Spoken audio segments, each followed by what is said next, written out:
This is Green Apple, the track by track listen through to Variety continues with Zenmai. Yeah, I had to scroll down to remember the name of the song.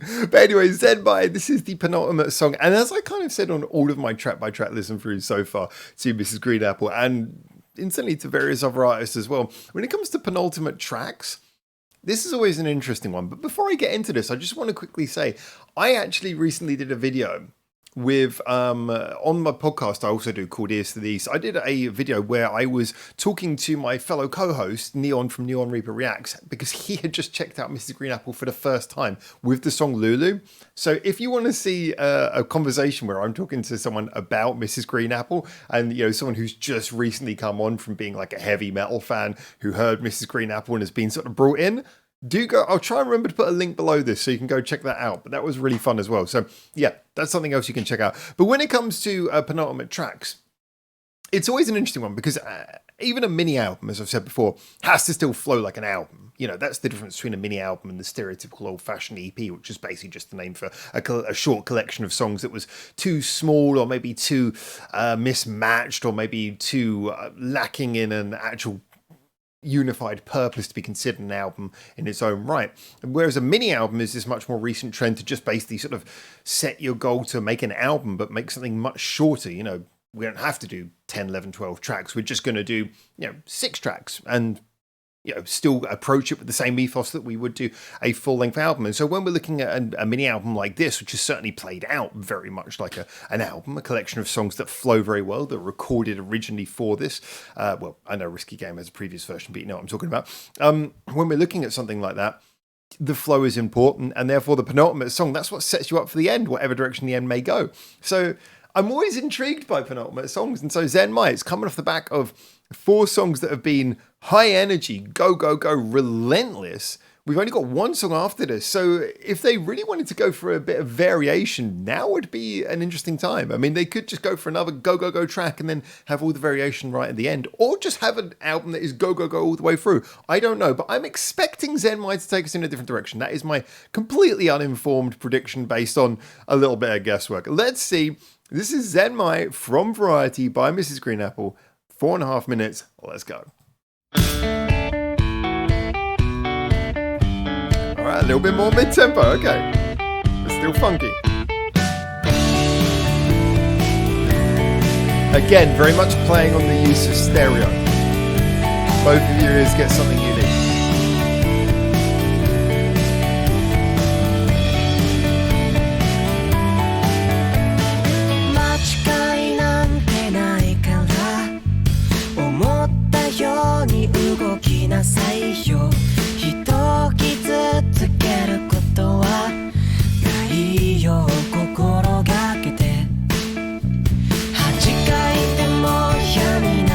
It's just got a very gentle kind of country ballad vibe so far.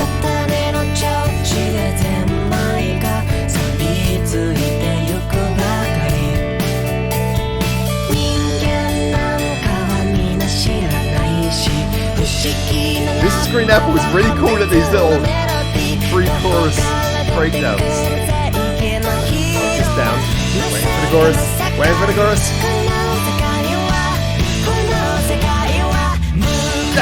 I thought it was going to be 1 beat more.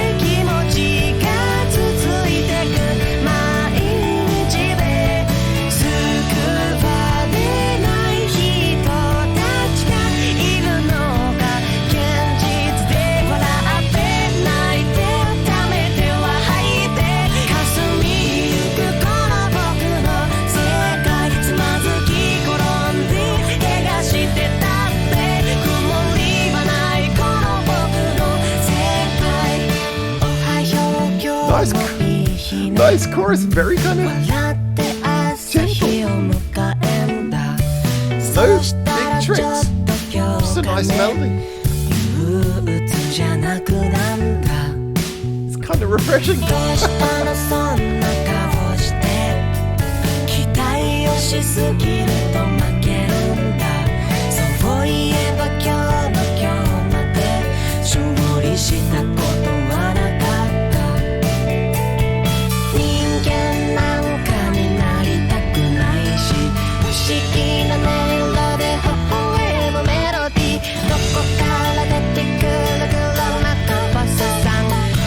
I like that.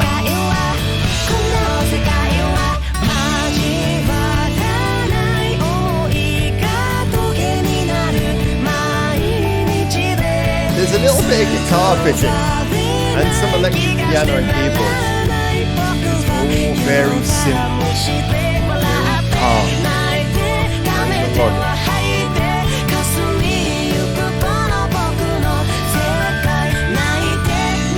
A lot of repeated chord patterns. There's some gentle feeling that it's all kind of going to that resolution.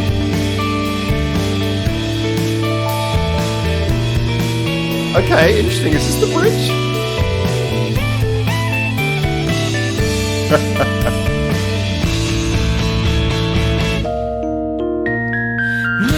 Key change, of course. I like that. Just indicate the key change with the keyboard and then drop it in.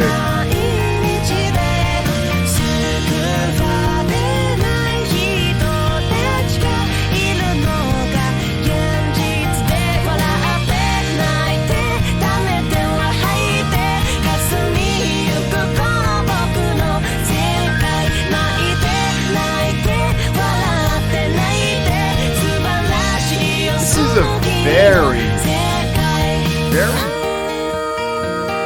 gentle song. Very calming.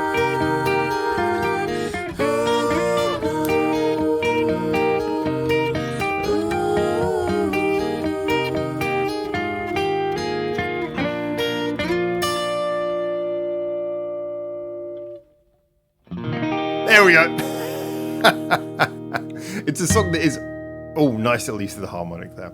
It's a song that's always kind of like driving towards a resolved note at the end, because the chorus is da, da, da, da, da, da. It's kind of building up, we come into a resolution, but not quite yet. Here comes the resolution. We're not quite at the resolution, but we'll finally get to the resolution. It's one of those choruses where it keeps you on tenterhooks and then ends with a very nicely delayed resolution. So yeah, I like the way that the melody of the chorus is very much about sort of keeping you up slightly off of the key of the song until it resolves. It's a nice way of writing. But this song is fundamentally, it's one of the, we very rarely but occasionally get one of these songs from Mrs. Green Apple where I would say this is just a very simple, gentle, but kind of melodic song. It definitely benefits from a lot of the things that we would associate with Mrs. Green Apple. I mean, obviously I mentioned about the quality of the melody writing there, but there's also those lovely things like the use of the stereo interplay. You know, you really feel like the two guitars at the beginning, the layers, the way the electric keyboard is used. It's very much a layered song that benefits from that good quality sonic crafting, which is so central to everything that Mrs. Green Apple does. You know, regardless of the song, that's always an aspect that is there. Regardless of how far back through their discography you go, it seems to still, you know, always be there. So for me, this is definitely something that is kind of quintessentially the Mrs. Green Apple quality, those soundscapes. But this song itself, and you know, let me know what you think about this, but I would say that if we were just looking at the way this song is written, as good as it is, and as much as it is indicative of the quality that we expect from the band, it is one of those songs, and this is not me saying this in a negative way, but it is worth saying, this is one of those songs where it could really be by anyone, you know? It's such a straightforward melodic kind of way of writing a song.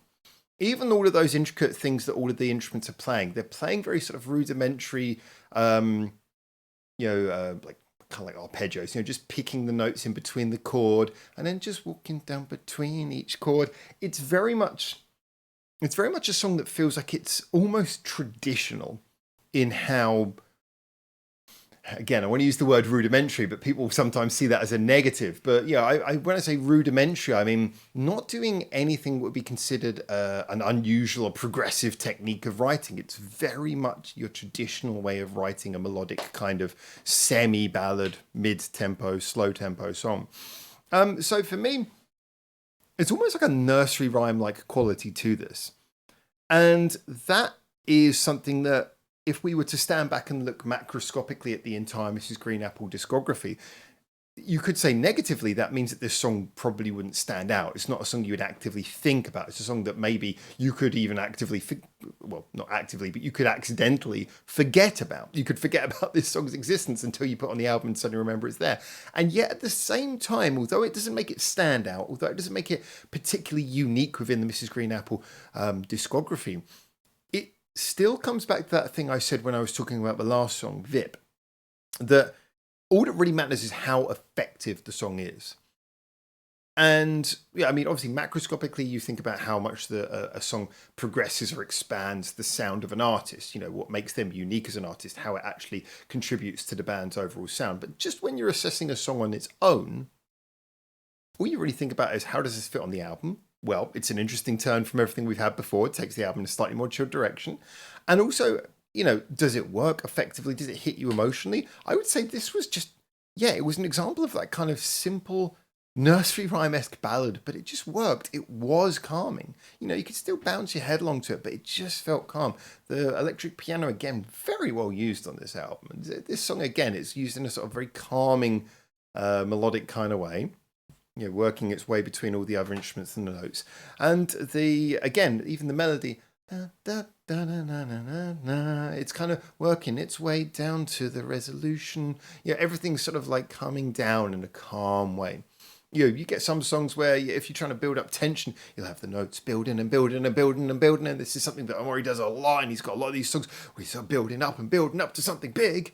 But this is one of the songs where everything's working down. It's all moving down. And then at the end, you get a resolution that we're talking about. This is a song that feels like it's supposed to be calming. And it works. In my opinion, it works very well at conveying that feeling, that emotion.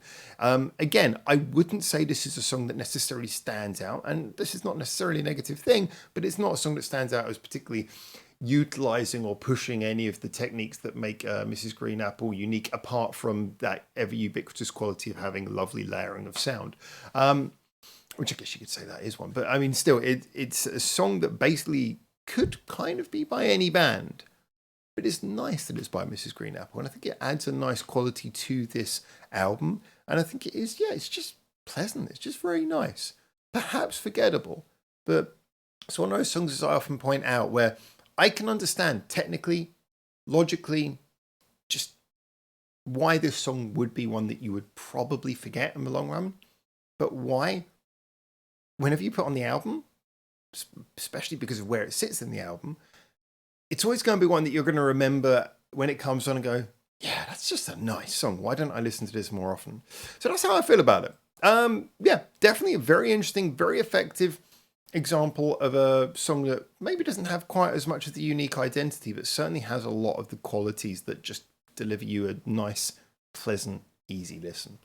And this means that we're kind of 5 for 5. We haven't really heard anything on this album so far that didn't at least hit me in a way. Some of the songs were quite inventive, and then some of the songs like Zenmai just hit you in the right way. And that, of course, brings us on to Dotoku to Sara, which is the final song.